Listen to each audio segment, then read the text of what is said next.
Early in the war, when units were made up of state companies from more than one state, they gave them the Confederate. Huh? Confederate Guard. No, the Confederate Guard Response Battalion is that was a New Orleans, New Orleans So blue it was blood. a mishmash of different. This is a mishmash of companies from Mississippi and Tennessee and and I don't believe it continued. I believe that after the reorganization of the Confederate Army in May, I believe they went to units from their own state.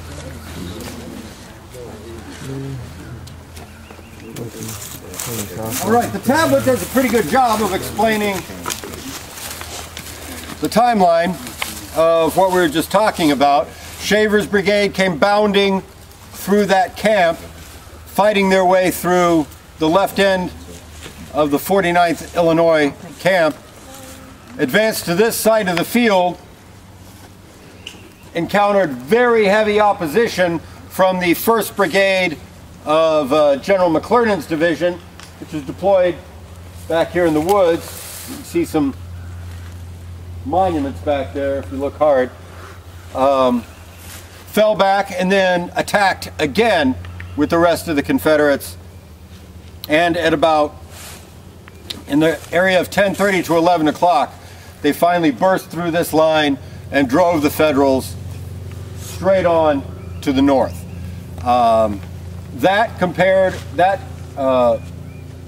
In cooperation with very bloody fighting on the other side of these woods at what's called the Crossroads area, resulted in the Confederate and Union forces over there totally shredding each other, but with the Confederates finally routing the Union forces from the western side of the battlefield.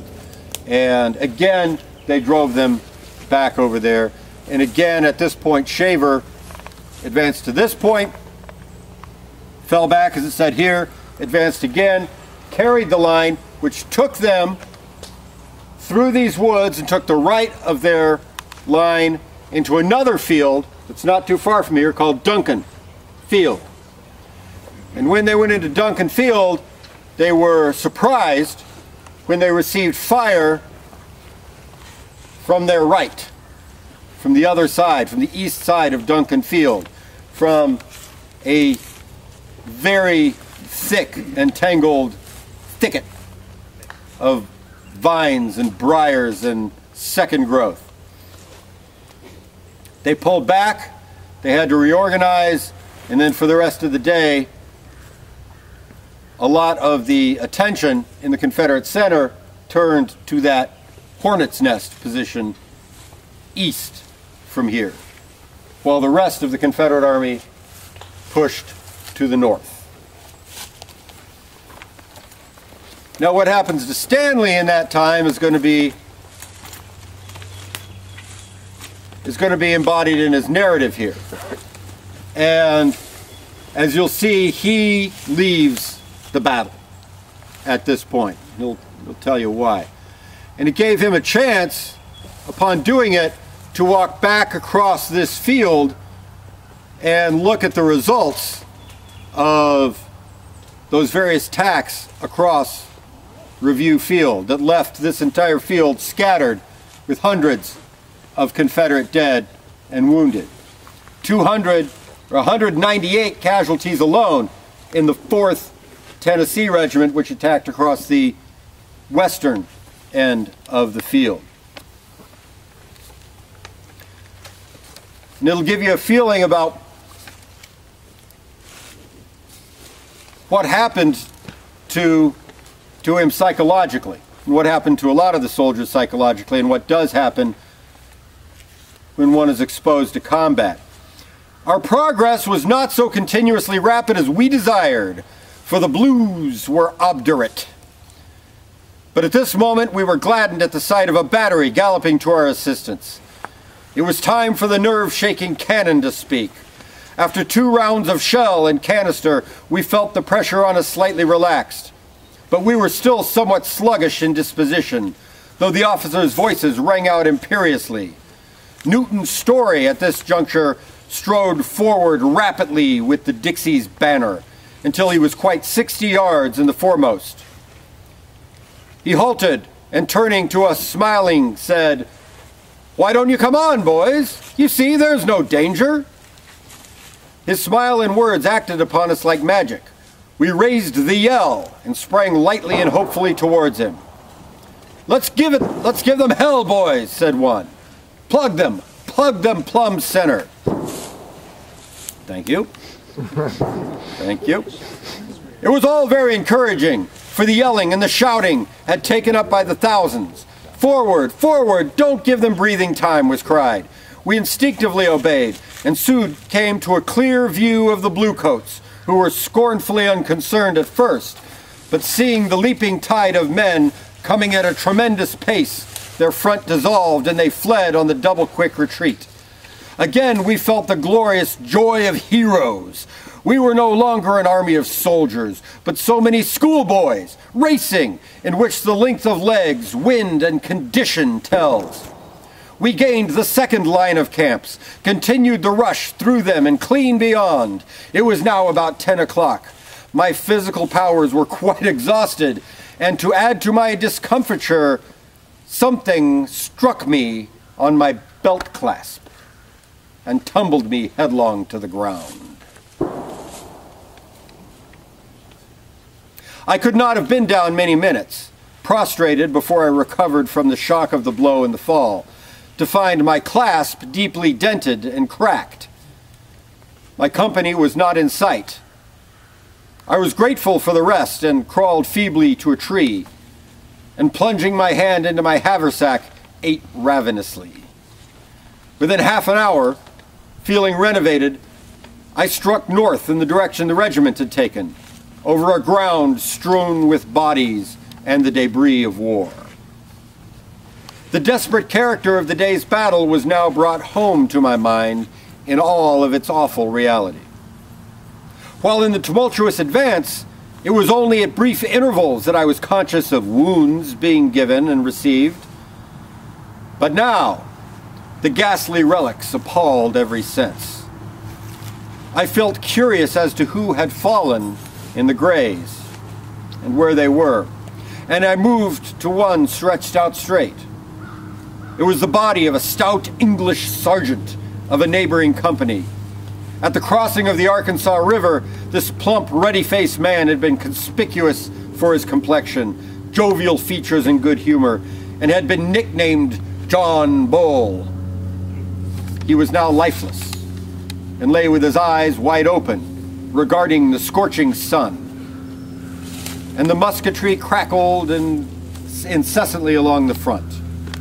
Close by him was a young lieutenant, who, judging from the new gloss on his uniform, must have been some father's darling. A clean bullet hole through the center of his forehead had instantly ended his career. A little further were some 20 bodies, lying in various postures, each by its own pool of viscous blood, which emitted a peculiar scent, which was new to me.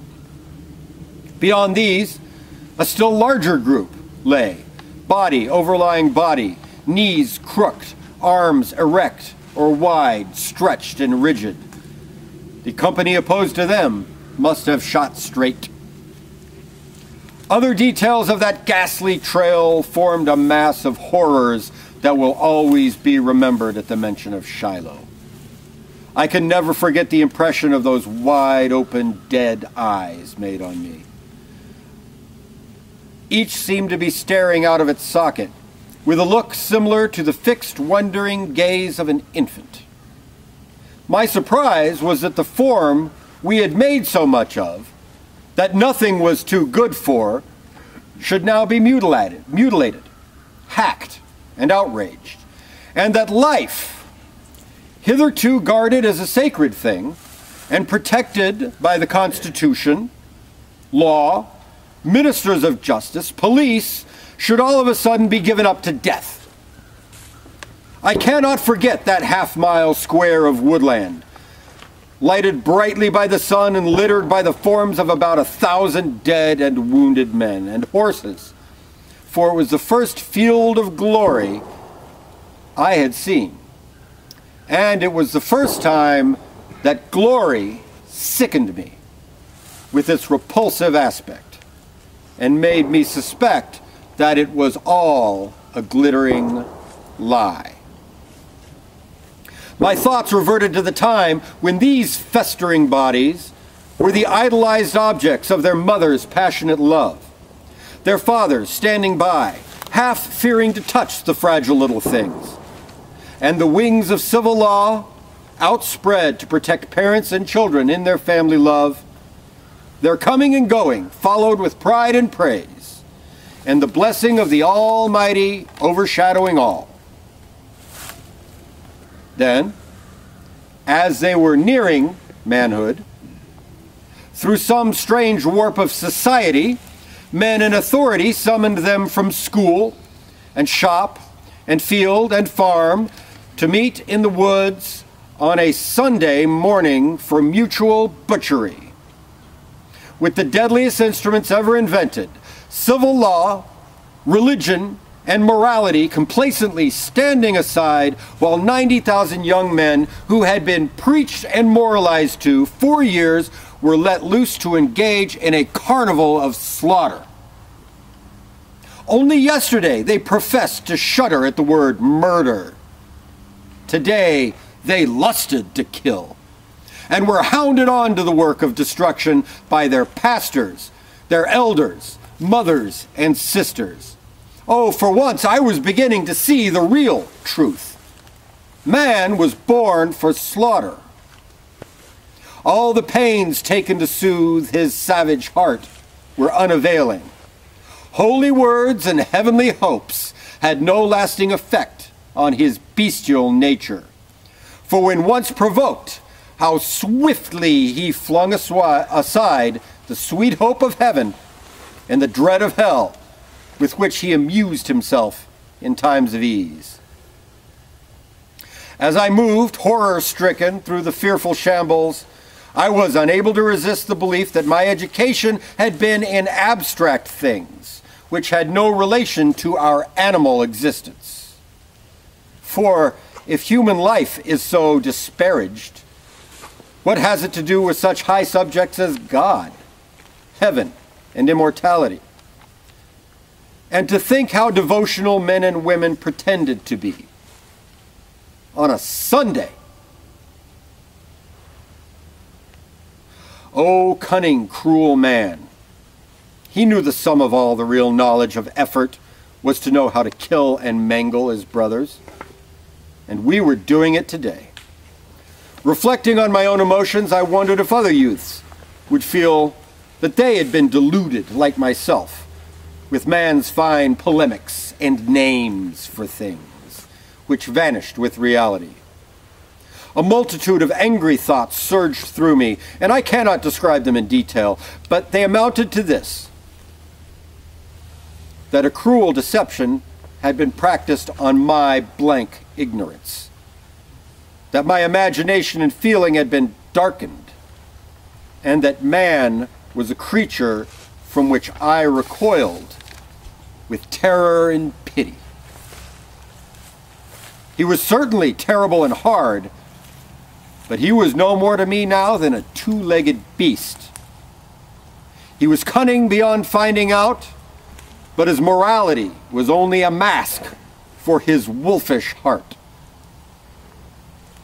Thus, scoffing and railing at my infatuation for moral excellence as practiced by humanity, I sought to rejoin my company and regiment.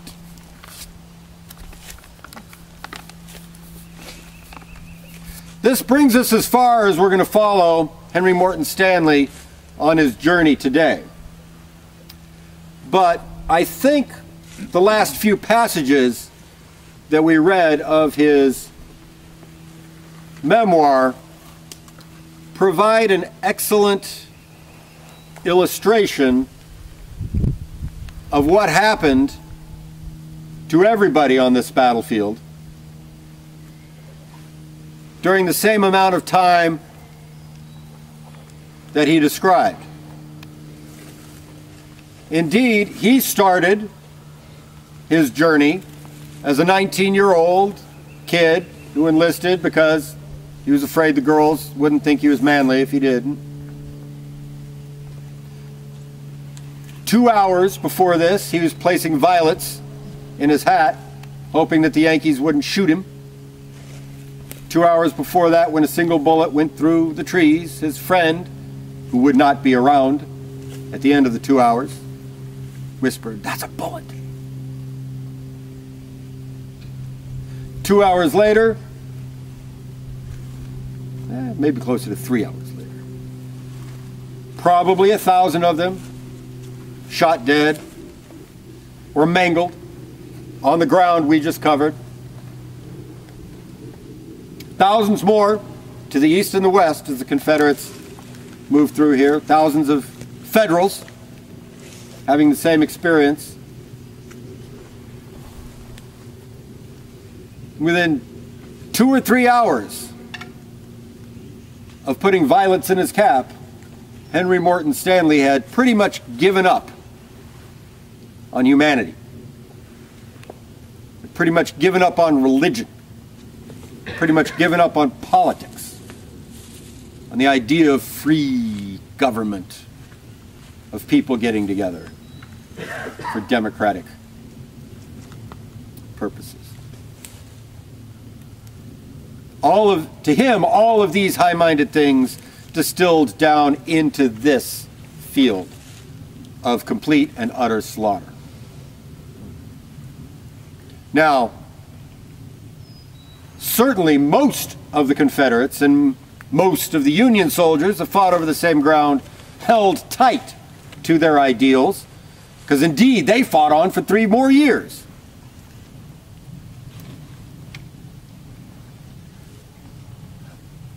But all of them had been darkened to some extent by what they saw here. In 2 hours, they went from being children, and while they were still children by age, they were something very different after that time. So was the case with the Army. The Army had started off surging, slogging, stuttering forward. They'd managed to capture their opponent's first row of camps. They'd fallen out, they'd pillaged, they'd reorganized, and then they had finally gotten together a single heavy blow like a steel gauntlet that came straight through this area and drove the Federals back.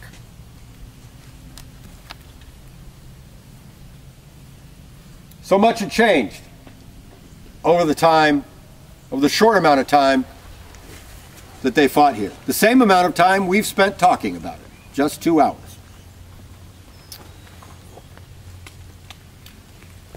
All right, that brings us to the end of Stanley's journey. In very short, since we may not be here tomorrow, he did finally find his regiment much later in the day. The 6th Arkansas, after this engagement, was pulled out of the line. Actually, all of Shaver's brigade was pulled out of the line. They went back to Prentice's camp. They found new ammunition. They came back to this position. At 2:30 in the afternoon, they made one of the many assaults upon the Hornets' Nest. Stanley missed that. He found them later in the afternoon over here in North Duncan Field, and he participated in the capture of the defenders of the Hornets' Nest. Spent the night on the field with his regiment. The next morning, they're quickly bundled into the line when they realized that the Confederates were counterattacking. They were thrown into the line west of here, northwest of here, in what's known as Jones Field. And within the first 20 minutes or so of the second day's battle, Henry Morton Stanley was made a prisoner of war of the Federals. Marched off through Pittsburgh Landing onto a steamboat, never to return to Shiloh. Now we have reached the end of our time. If anybody has any questions, I don't have anything to do for a few minutes. I can answer questions. And then I'm going to walk back to my car by the same way we came down here. Some of you have marshaled cars over here. And right now you're only a couple hundred yards, a short distance from the Ruggles Battery. If you walk through these woods a little bit, you're going to come to a trail, and the trail's going to go that way, and you're going to find those cannons. And that's where your cars are parked. So if anybody wants to break and go there now, or if anybody wants to break and head back along the trailhead, since we didn't come by the trailhead is right by that blue rectangular tablet. It's right behind it. And I'm going to be heading that way in a little while. Thank you very much.